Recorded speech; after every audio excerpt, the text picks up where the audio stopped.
So recently, I just read a book, started a new series, and I just can't stop thinking about it. No matter what I do or what else I read, I can't get it out of my head. Typically, I like to wait until I've read at least the first 2 books of a series before I make a review video, but I'll make an exception this time because I just absolutely need to talk about this series. The series I'll be talking about today is Sensei's Pious Lie by Akane Torikai. So far from what I've read, it's a very complex story dealing with very heavy themes, and while I really enjoyed the first volume, I think it may prove challenging to some readers, myself included. However, a challenging read is something I crave sometimes, but nothing could have prepared me for this. Before we get started though, I'd like to welcome you to MangAnalysis, where I do little reviews of the manga I've been reading. If you like what you see and would like to see more, make sure to subscribe and leave a like. Maybe even leave a comment. Let's get a conversation going. I just have to say a few things first. There will be spoilers for the entire first book in this video. I can't really talk about what I want to talk about without mentioning a few key things, so sorry about that. Also, this series features some pretty disturbing content that may be triggering for some. Sexual assault, violence, and mental health are all depicted in this volume, so please be warned. Let's start with a summary. Misuru is a 24-year-old high school teacher. More of an observer, she's content spending her days watching her students live out their lives, silently commentating on their actions. Misuru is also, sadly, the victim of some pretty heavy and continuous sexual assaults. When she was younger, she was sexually assaulted, and this horrible relationship has continued. No matter what she does to try and stop it, nothing really changes. This has led Misuru to believe that men are essentially the worst, which is fair. Always taking what they want because they can, because of their unfair advantage over women, also believing that women can be nothing but victims to men's desires. One day, one of her male students, Nizuma, confesses to her that he was also the victim of a sexual assault and that he doesn't really know what to do about it.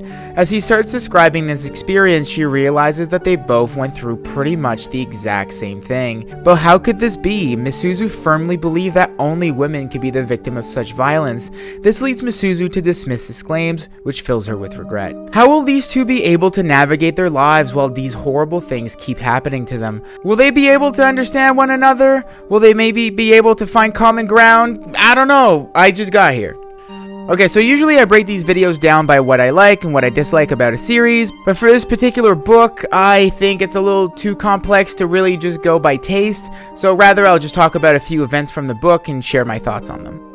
The first thing I want to talk about is Misuru and Nizuma's relationship. I find it really interesting. Misuru has been living with the giant burden of her sexual assault for many years now, especially given that it's continuous. The man in question is actually her best friend's fiance, which adds a little bit of complexity and makes her feel really guilty about it. She blames herself for, quotation marks, letting it happen in the first place, and to try and rationalize the horrible situation she finds herself in, she blames the whole thing on the fact that she's a woman. She believes that men are just inherently favored by the world, being granted better opportunities than women, allowing them to get away with pretty much whatever they want. Accepting that as a reality is how she copes with everything. Now enters Nizuma, a man who has gone through pretty much exactly what she has gone through. Nizuma works at a flower shop and the owner's wife forces him into a sexual relationship, threatening him with being fired if he doesn't comply. Misuru was forced into a sexual relationship with her best friend's fiance via horrible, violent rape, and then forced to continue because he threatens to tell her friend about them, which would lead her to lose her only real friend. When subjected to the reality that men can also suffer the way she did to the hands of a woman, Misuru's entire world starts to crack. The reality she had hid herself behind in an attempt to distance herself from what happened to her is now put into question, threatening what little peace she has made for herself. Nizuma is also pretty interesting because he doesn't really know what to do or how to feel about the situation he finds himself in. On one hand, he knows what has happened to him was wrong, that he didn't want to be there, and that it left him scared, but he also feels like, as a man, he should have tried to enjoy it, because that's what boys are supposed to do, right? Are you really a man if you don't want to have sex with an older woman? Which is actually what Misuru thinks. Actually, she denies that he's a victim in all of this, accusing him of lying, which obviously makes him feel worse, which then leads her to feel horrible. She just can't face the reality that men can also be victims just like her. I find this whole situation very difficult to read through, but I think it's a really important topic of conversation that I wish we spoke more about in fiction. Not necessarily that men aren't also victims of sexual assault, but that regardless of who the victim is, the bad person will always be the one who commits the assault.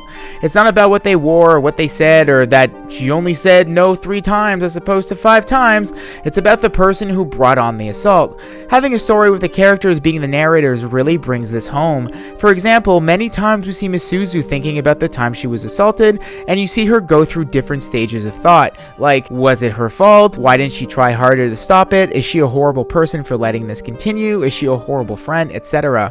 And it's absolutely crazy because as the reader, you know for a fact, black and white, that she is 100% a victim, and that the man who did this to her is a piece of garbage. There isn't any room whatsoever for debate about this. It's the same thing for Nezuma. You see what happened to him, you know it's horrible, but then you have him ask himself if the whole thing is his fault. You see these other boys congratulate him because they think he scored another woman, or you have some of his female classmates now see him as this cool, mature guy because he may not be a virgin anymore, and they all flock to him. It's really sad and it's really upsetting, but that's the reality for so many people out there, and realizing it, seeing it told like this, is really brutal. Next, I'm going to talk about the villain of the story, Hayafuji, the cause of Misuzu's pain and less than ideal situation. He is without a doubt one of the worst people I've ever read about in fiction, and I think the reason is because he's such a realistically written character. It really sucks, but I think we all know someone who gives major bad vibes like this dude. In fiction, typically you'll try to make your villain at least a little bit appealing. You want the reader to be absorbed by him. That just makes the protagonist shine out even more. As a bonus, you might even want to give the villain a good reason for being a villain, a redeemable quality to ensure some degree of empathy towards him, just to really conflict the reader a bit.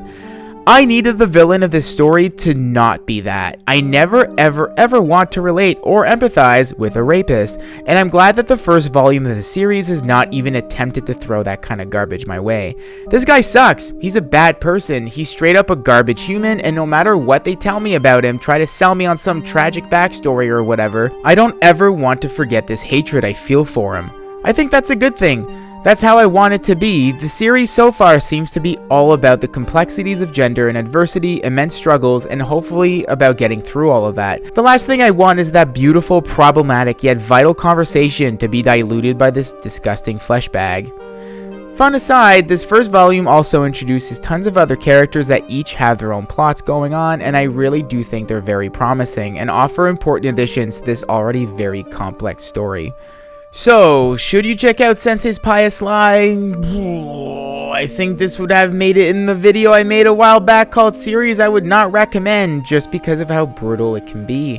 While the visuals may not be the most graphic, explicit things out there, it is still a very difficult read. It's challenging, complex, and I can absolutely see how it could make lots of people uncomfortable. It made me uncomfortable, that's for sure. However, I do believe it is a series that can offer tons of really important discussions about gender, sexuality, growing up, sexual assault, victim blaming, about tons of really important stuff. I think teenagers could benefit from reading this book, and I think adults could too. My only qualm is that I've only read the first book, so I don't know how the story will continue. I mentioned earlier how I feel about the villain, and depending on how he's handled, my opinion could change entirely. But for now, after reading the first volume, I can honestly say that I think it's a book worth reading, even if it makes you uncomfortable. Actually, especially because it makes you uncomfortable. Unfortunately, some people will relate to the two main characters in this story, which is absolutely heartbreaking. However, for those unfortunate enough to have lived a life without that kind of stuff, I think this could be a good opportunity to be aware of your privilege and to try to maybe learn a few things in order to be able to empathize with those less fortunate than you. I understand that at the end of the day, this is only fiction, but the problems told are very real and very present, and if such fiction can help anyone be a little kinder to those around them or to seek to understand, then I welcome it with open arms. Well, that was Sensei's Pious Lie. If you've read it, please let me know what you think. If not, are you thinking about checking it out? Let me know in the comments down below. I hope you enjoyed this little review, and if you did indeed enjoy it, consider subscribing. This was MangAnalysis, and I'll see you in the next one.